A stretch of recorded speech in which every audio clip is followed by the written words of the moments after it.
And this morning I decided to jump in and work on my tea bag journal here, art journal. And I have all these nice fibers that are right here left over from this thread.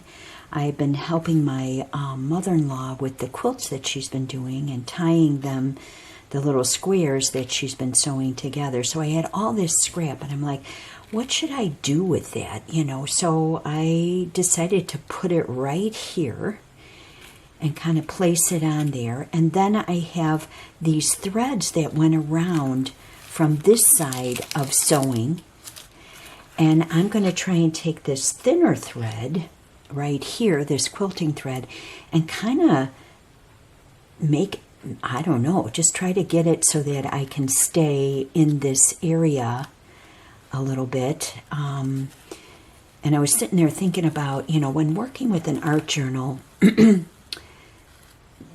thing is that all these different skills that I've learned as a young, as a child, as a young adult, they all get to come together here on the page, on this spread.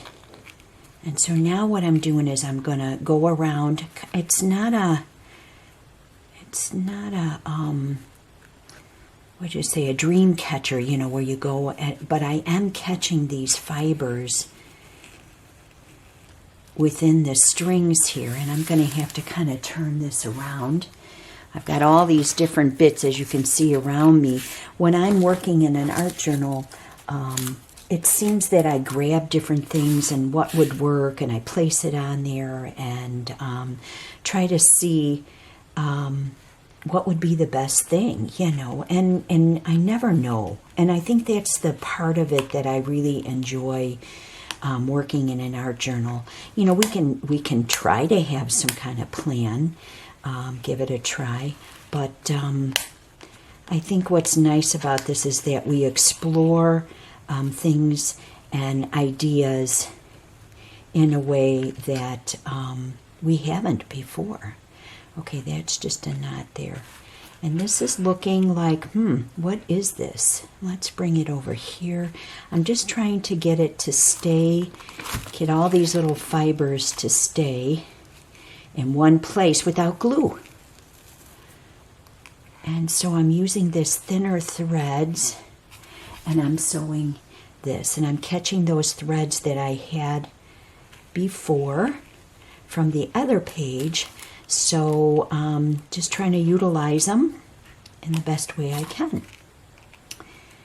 And I just figured I'd share these ideas with you all before I go any further with this, and because I wanted to find out what it would look like and what would happen with this. Now, after I finish this, if I'm not satisfied with it and I don't like it, I can always just cut this all off.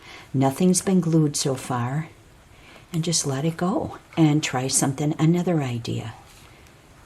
So I'm just going to continue to keep on going and sewing this in place, and I will be back and share some more.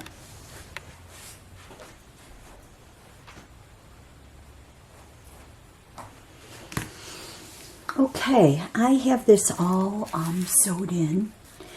You could still pull some of this out.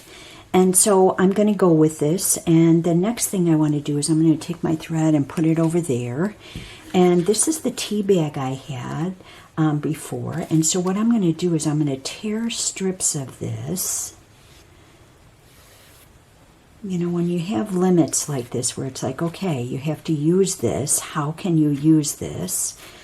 In new and interesting ways, in ways you haven't before, and in incorporating it in an art journal like this.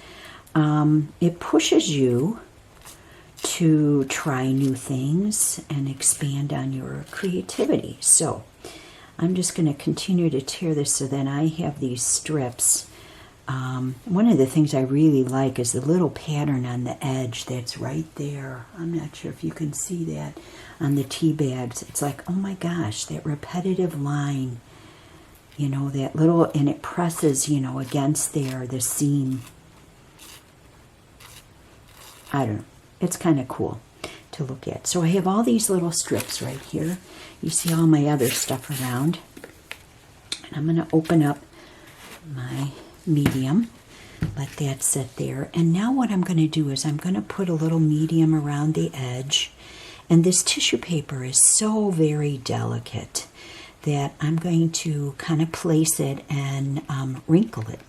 Kind of use my finger and wrinkle it and make some texture with the tissue paper and kind of house in these threads with it. Kind of on the edge and let it kind of build up a little bit.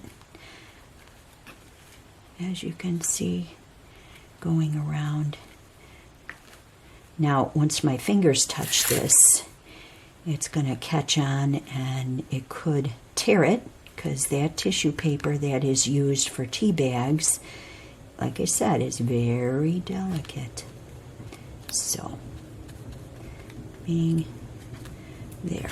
And now, coming around this section here.